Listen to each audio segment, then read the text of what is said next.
Hello students, welcome back. Last class में हमने देखा था कि कैसे हम सीरीज क्रिएट करते हैं, एक्सेस करते हैं, मैथमेटिकल ऑपरेशंस अप्लाई करते हैं।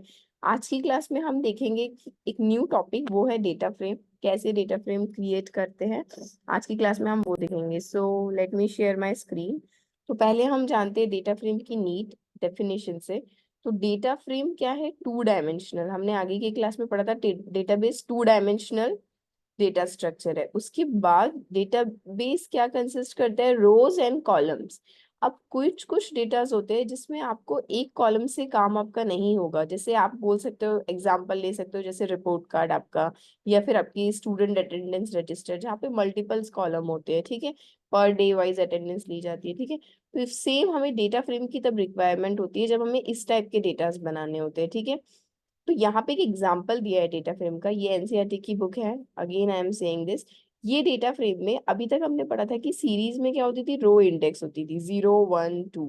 Now we have multiple columns, तो हमारे पास कॉलम्स की भी मल्टीपल इंडेक्सेस होगी। जैसे ये फर्स्ट जो रो है, फर्स्ट जो कॉलम है, उसकी क्या इंडेक्स है? स्टेट। सेकेंड कॉलम, उसकी क्या इंडेक्स है? Geographical area. ठीक है, इस तरीके से हमारे हर कॉलम की एक क्या होगी? इंडेक्स होगी। ठीक है, तो फर्स्ट जो आपकी सीबीएसई का मेथड है वो है creation of empty data frame. तो हम लोग ये मेथड पहले देख लेते हैं, creation of empty data frame कैसे करते हैं। ठीक है, अब मैं आपको कोड लिख के दिखा रही हूँ। तो फर्स्ट आप करोगे इंपोर्ट, जो हम अभी तक करते आए थे, आपको सेम लाइन ही लिखनी है, इंपोर्ट पांडास एसपीडी। ठीक है, इंपोर्ट पांडा एसपीडी। ठीक है, नेक्स्ट आपको लिखना है, अब आप डेटा फ्रेम के लिए ऑब्जेक्ट बनाओगे तो ऑब्जेक्ट का नाम आप कुछ भी दे सकते हो। अभी मैं DF1 दे रही हूँ, आप A1 F1 B1 कुछ भी दे सकते हो, ABC। ओके, तो यहाँ पे मैं डेटा फ्रेम बनाऊंगी तो आपको एक चीज हमेशा याद रखनी है, आपको D कैपिटल रखना है और F कैपिटल रखना है डेटा फ्रेम का। ठीक है, अभी मैं एम्प्टी बना रही हूँ तो मैं पैरेंथेसिस को ब्लैंक रख रही हूँ। ठीक है, उसके बाद मैं प्रिंट कराऊंगी डेटा फ्रेम को, तो प्रिंट DF1। तो जैसे ही आप इसको रन करोगे तो रन में आपको क्या आएगा? Empty data frame, column empty होगा और इंडेक्स भी एम्प्टी होगा। ठीक है, अब हम इसको थोड़ा सा मॉडिफाई कर लेते हैं। मैं यहीं पे मॉडिफाई करके दिखा रही हूँ कि जैसे अब मैं इस डेटा फ्रेम में, हमने लिस्ट पढ़ा था तो मैं लिस्ट से ही स्टार्ट करती हूँ। मैं यहाँ पे एक लिस्ट डिक्लेयर कर रही हूँ, 10 20 30। ठीक है, मैंने एक लिस्ट बनाई और अब मैं इस डेटाबेस में एक लिस्ट पास करूंगी। ठीक है, और यहाँ लिस्ट की जगह आप list 1 रख लो, क्योंकि लिस्ट एक फंक्शन हो जाएगा, इसलिए list 1। ओके, अब मैं इस डेटा फ्रेम को रन करूंगी तो देखो आपने क्या डेटा पास किया है? 10 20 30। तो जैसे सीरीज में आपका आउटपुट आता था, सेम उसी तरीके से आया है आउटपुट, 0 1 2 लेकिन आप देख सकते हो कॉलम की भी एक इंडेक्स आ गई है। ठीक है, तो ये डेटा फ्रेम में याद रखना है कि कॉलम की भी इंडेक्स होती है। अब जैसे मुझे इंडेक्स और कॉलम्स के नाम चेंज करने हैं, तो मैं यहाँ पे लिखूंगी कॉलम्स। और कॉलम्स, अभी मेरे पास एक ही कॉलम है तो मैं एक स्ट्रिंग ही पास करूंगी।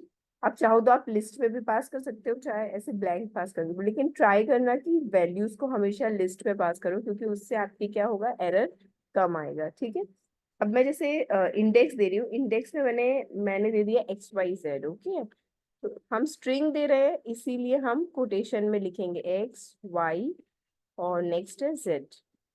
ओके, अब मैं इसको रन करूंगी फिर से। सॉरी, यहाँ पे मैंने लिस्ट बनाना भूल गई। तो ये इसको जब मैं रन करूंगी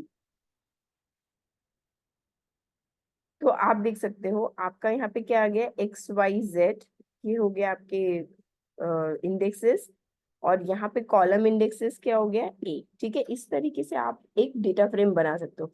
अब सपोज करो मुझे यहाँ पे मल्टीपल डेटा चाहिए, तो यहाँ पे आपने लिस्ट क्रिएट करी। अब यहाँ पे आपके कुछ कुछ मेथड स्टार्ट होते हैं। तो पहले मैं सीबीएसई के अकॉर्डिंग नमपाई से स्टार्ट करती हूँ। ठीक है, तो नमपाई जैसे यहाँ पे मैं नीचे ही लिखती हूँ, creation of series with the help of numpy। ठीक है, creation of data frame using numpy। ठीक है, तो numpy में हमने क्या पढ़ा था?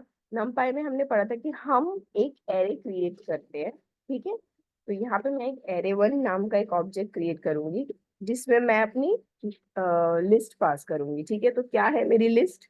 ये है 10 20 30। 10 20 30 मैंने पास कर दी। अब numpy में हमने पढ़ा था कि numpy हमें जब भी यूज करना है तो हमें numpy को क्या करना पड़ता है, इंपोर्ट करना पड़ता है।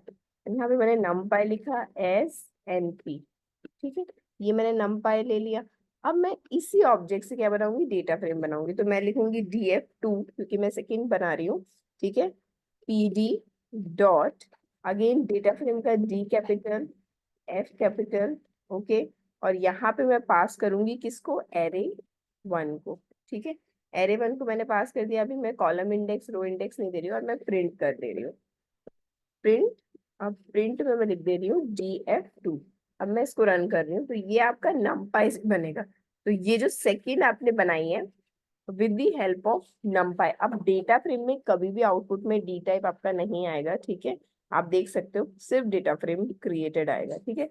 अब मैं आपको एक और चीज, जैसे मैं यहाँ पे एक और सॉरी, मैं यहाँ पे एक और एरे वेरिएबल दे रही हूँ, एरे टू इक्वल्स टू, और कोई दूसरी वैल्यू दे रही हूँ, ठीक है। जैसे मैंने यहाँ पे दे दिया 40 50 और 60, ठीक है।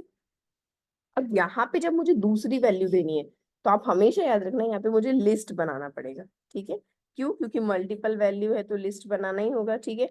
अब एरे वन दी और यहाँ पे मैंने एरे टू दी। अब यहाँ पे समझना है, इसका आउटपुट थोड़ा डिफिकल्ट होता है, ये कभी कभी आ जाता है तो बच्चे बता नहीं पाते इसका आउटपुट। देखो यहाँ पे मैंने एरे वन क्या दिए, जीरो इंडेक्स पे दिए। पहले मैं आपको रन करती हूँ तो आपको समझाने के लिए। अब ये आपका आउटपुट आया, ठीक है, यहाँ पे कंफ्यूज नहीं होना, मैं आपको एक्सप्लेन कर रही हूँ। एरे वन क्या है, जीरो इंडेक्स पे है, इसीलिए एरे वन के जो भी वैल्यूज होगी वो सब जीरो इंडेक्स पे आ जाएगी, इसीलिए ये सारी वैल्यू क्या आ गई, जीरो इंडेक्स पे आ गई। एरे टू की सारी वैल्यू कहाँ पे है, वन इंडेक्स पे, इसीलिए सारी वन कैसे बोल रही हूँ मैं, देखो ये है एक लिस्ट, तो लिस्ट में फर्स्ट वेरिएबल होता है जीरो इंडेक्स पे, सेकंड वेरिएबल होता है फर्स्ट इंडेक्स पे, इसलिए जीरो वन। अब इस जीरो में अगर मल्टीपल वैल्यूज है तो वो कॉलम के 0 1 2 में शो होगी, ठीक है। तो ये हो गया। अब नेक्स्ट एक और हम थ्री मेथड्स आज देख रहे हैं। एक और मेथड में बताना चाहती हूँ, creation of data frame using list of dictionary, ठीक है।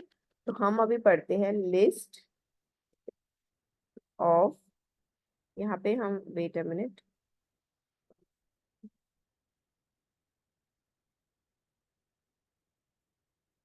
Creation of data frame using list of dictionary, ठीक है, लिस्ट ऑफ डिक्शनरी। तो यहाँ पे हम क्या करेंगे ना, मल्टीपल डिक्शनरी मतलब लिस्ट ऑफ डिक्शनरी से हम डेटा फ्रेम क्रिएट करेंगे। तो यहाँ पे मैं इसको नाम देती हूँ LIDI, मतलब LISTDICT, ठीक है, लिस्ट ऑफ डिक्शनरी। यहाँ पे मैं लिस्ट बनाऊंगी और इसमें मैं कर्ली ब्रैकेट से क्या दूंगी, डिक्शनरी दूंगी। जैसे मैंने A:10, ठीक है, B:20। यहाँ पे ए में आपको स्ट्रिंग है तो अगेन आपको इसको कोटेशन में लिखना है, ठीक है। बी, इसको भी कोटेशन में लिखना है आपको, ठीक है। ये मैंने एक डिक्शनरी बना ली। अब मैं इसको डायरेक्ट आपको डेटा फ्रेम में कॉल करके दिखाती हूँ कि df3 equals to pd dot data frame, और यहाँ पे मैं ब्रैकेट में कॉल करूंगी LISTDICT, ठीक है। अब इसको प्रिंट करा लेते हैं पहले, ठीक है, प्रिंट df3, ओके। तो यहाँ पे जब आप इस कोड को रन करोगे तो आपका क्या होगा, लिस्ट ऑफ डिक्शनरी, ये इसका आउटपुट है, लिस्ट ऑफ डिक्शनरी। अब ये कैसे वर्क किया सुनो, सीरीज में जब हम कीज देते थे तो कीज क्या बनता था, रो इंडेक्स बनता था, लेकिन डेटा फ्रेम में हमारे कीज क्या बनेंगे, कॉलम इंडेक्स। यहाँ पे मैं जितनी मल्टीपल कीज दूंगी उतने मल्टीपल कॉलम्स आपके बन जाएंगे। अब मुझे एक और डिक्शनरी देनी है तो ये मेरी जीरो लोकेशन पे मैंने डिक्शनरी दी है। अब मुझे अगर वन वन पोजीशन पे देनी है तो यहाँ पे मैं कॉमा लगा के इधर इस डिक्शनरी को कॉपी पेस्ट करती हूँ और यही सेम डेटा रखती हूँ और रन करती हूँ, तो आप देखो यहाँ पे मेरे वन इंडेक्स पे दूसरा डेटा आ जाएगा, सी दिस। अगर मुझे और मल्टीपल डेटा चाहिए तो मैं सेम यहाँ पे कॉमा करूंगी और फिर से एक डेटा को पेस्ट कर दूंगी, ठीक है। और फिर अगर मैं इसको रन करती हूँ तो आप देख सकते हो ये मेरी बन गई डेटा फ्रेम, ठीक है, जिसमें कीज जो है आपकी डिक्शनरी की वो क्या बनेगी, कॉलम इंडेक्स, ठीक है। तो आज हमने ये तीन मेथड देखे हैं, नेक्स्ट क्लास में हम बाकी मेथड देखेंगे ठीक है, तब तक के लिए आप चैनल को वॉच करिए, और अगर आपको कोई और टॉपिक में डाउट है तो आप देखिए, और अगर डाउट लगता है तो you can comment me, I can make videos. Okay, thank you for watching, see you in the next